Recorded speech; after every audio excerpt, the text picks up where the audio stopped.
Hello viewers, Bahrain golden residency visa employees sponsorship లేకుండా తక్కువ ఖర్చుతో ఎక్కువ ఫ్లెక్సిబిలిటీ ఉన్న ఏకైక గోల్డెన్ రెసిడెన్సీ వీసా ఇది ఎలా అప్లై చేయాలి, ఎవరు ఎలిజిబుల్ తెలుసుకుందాం.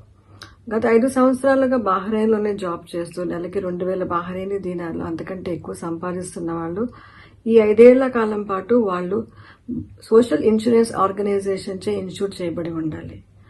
అలాగే 2 లక్షల బహ్రెయినీ దీనార్లు అంతకంటే ఎక్కువ విలువ గల ఆస్తి ఉన్నవాళ్లు, ఇన్వెస్ట్ చేయదలుచుకున్న వాళ్ళు, రెసిడెంట్ రిటైరీలు అంటే బహ్రెయిన్లో 15 ఏళ్లు కనీసం పనిచేసి రిటైర్ అయ్యి నెలకి 2000 బహ్రెయిన్ దీనార్లు అంతకంటే ఎక్కువ పెన్షన్ వస్తున్న వాళ్ళు, నాన్ రెసిడెంట్ రిటైరీలు అయితే కనుక నెలకి 4000 బహ్రెయినీ దీనార్లు అంతకంటే ఎక్కువ పెన్షన్ వస్తున్న వాళ్ళు, అలాగే highly talented people, science and technology, sports, arts ఇలాంటి వివిధ రంగాలలో అత్యంత ప్రతిభ చూపించి బహ్రెయిన్ గవర్నమెంట్ చే గుర్తింపబడి నామినేట్ చేయబడిన వాళ్ళు, వీరందరూ అర్హులు.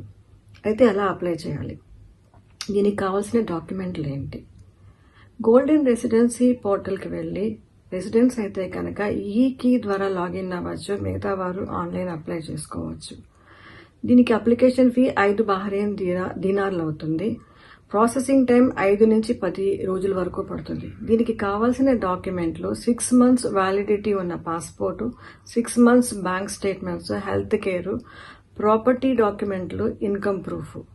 ఇవన్నీ అప్లై చేశాక అప్రూవ్ అయ్యాక ఇంకొక 300 బహ్రెయినీ దీనార్లు కడితే మీ గోల్డెన్ వీసా ఇష్యూ చేస్తారు. అప్పుడు మీరు మీ ఫ్యామిలీని అందరినీ కూడా స్పాన్సర్ చేసుకోవచ్చు సేమ్ వీసా క్రైటీరియా కింద. మీకు ఇంకా జాబ్ చేయాలనుకుంటే కనుక LMRA వర్క్ పర్మిట్ ప్లాన్ అన్న దీని కింద మీరు ఇంకొక 180 బహ్రెయినీ దీనార్లు కడితే మీకు అక్కడ జాబ్ చేయడానికి, బిజినెస్ చేయడానికి, ఫ్రీలాన్సింగ్ చేయడానికి అవకాశం లభిస్తుంది. మీకు కనుక మా వీడియో నచ్చినట్లయితే లైక్ చేయండి, షేర్ చేయండి, సబ్స్క్రైబ్ చేయండి. స్టే ట్యూన్ టు మా Gulf for more updates. Thank you.